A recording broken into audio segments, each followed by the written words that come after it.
In today's video, I'd like to discuss the use of intermittent fasting and its effectiveness for weight loss.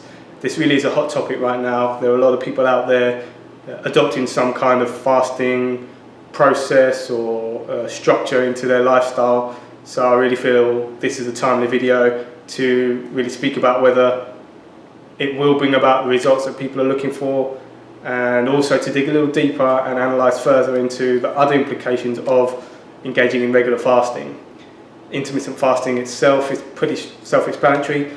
It's essentially going for an extended period of time without any real solid food, or at best eat food that's easily digested, so things like fruits, for example. People will do that for a length of time that is typically longer than the time between meals anyway, so 3 to 4 hours, so it usually be greater than that. So long enough to have an effect on the body, but still flexible enough to be able to come back to whatever that person's regular diet would be.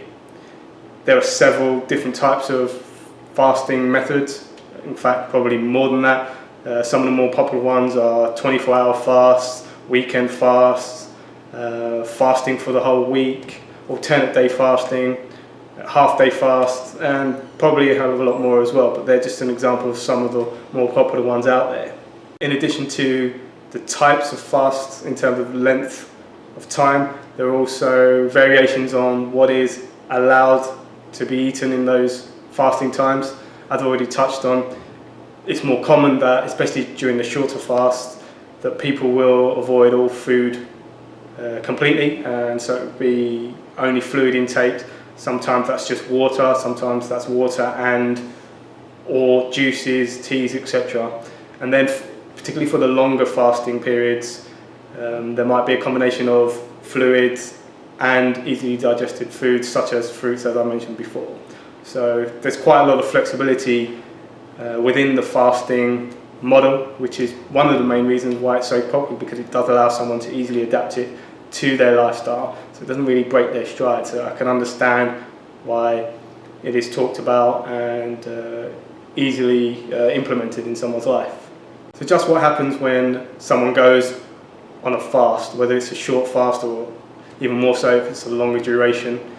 Essentially two main things will be occurring, especially with a view to what's going on with weight loss, etc. And that is, if someone's not consuming food to any real degree, then they're instantly restricting their calorie intake, and as a knock-on effect of that, the body will have to utilize its own fat stores to mobilize energy for the body to use to function and survive and go about its day. If it's an extended period of time, then someone presumably won't be not active or going to work, traveling, time with family, whatever it might be. So mobilizes fat stores to be able to allow the body to continue to function and provide it with enough energy to go about its other daily activities.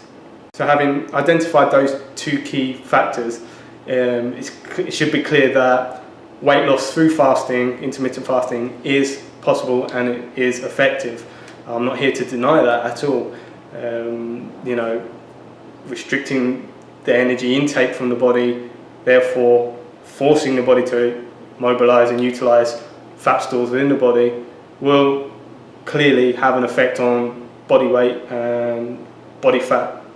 My concern with this kind of method is more to do with the forcing or the unnatural way in which the body has to relinquish the body fat that it has.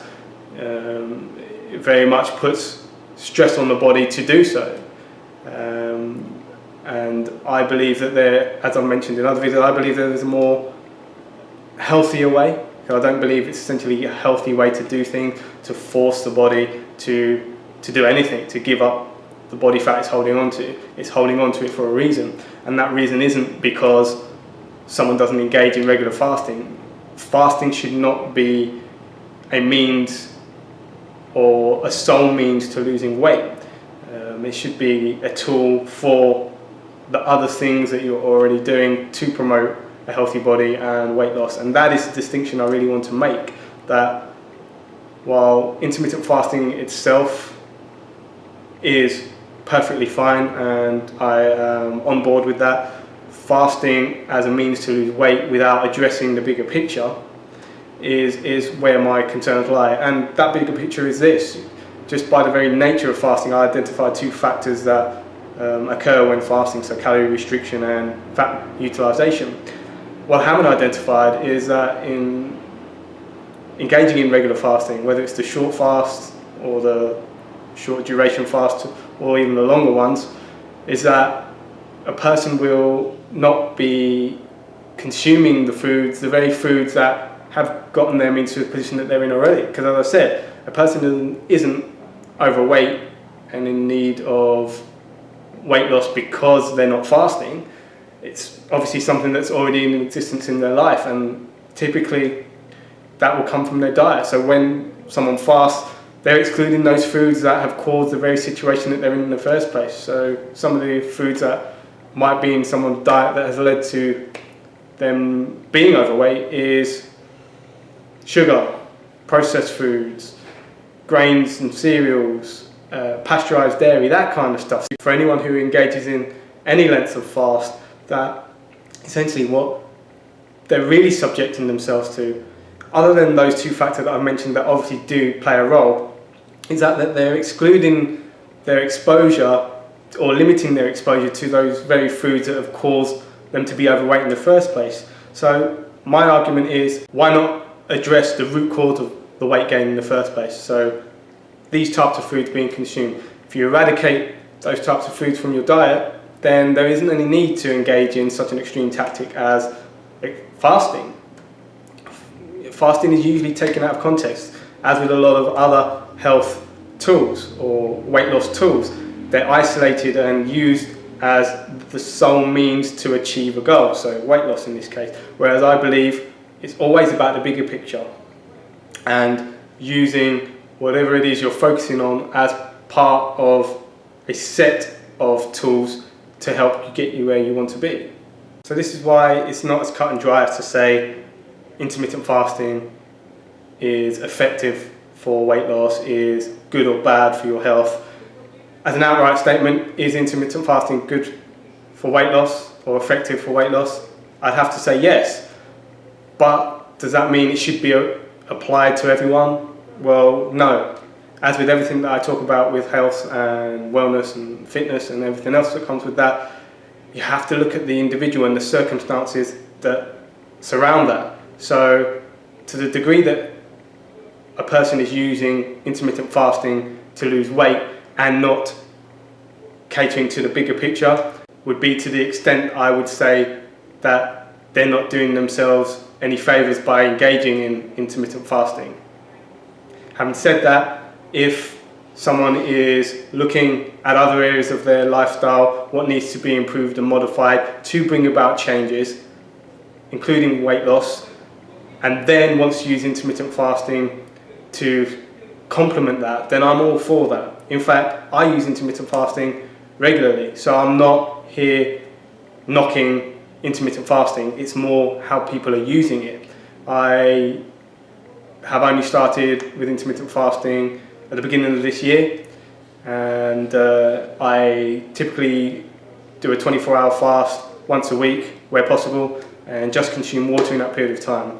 I'm not doing it for weight loss. I'm simply doing it as a means to add another dimension to the health and vitality that I've already laid in place, the foundations that I've built over the last 5 years. So it's not a knee-jerk reaction, it's a considered, timely tool that I've implemented into the rest of my healthy lifestyle. And so I don't look at it from the angle of, I'll do this to lose weight, because my healthy lifestyle supports my weight management and the body that I have anyway.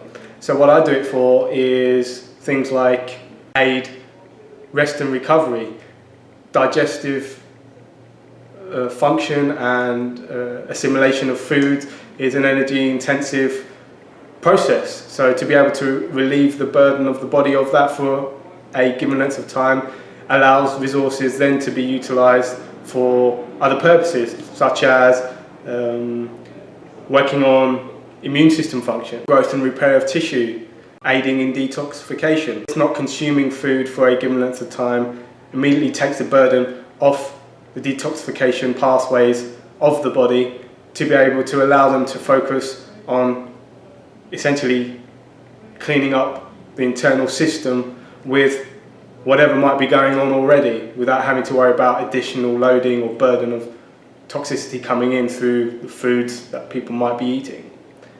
As well, I also do it for a greater connection and awareness and appreciation for the body and mind relationship.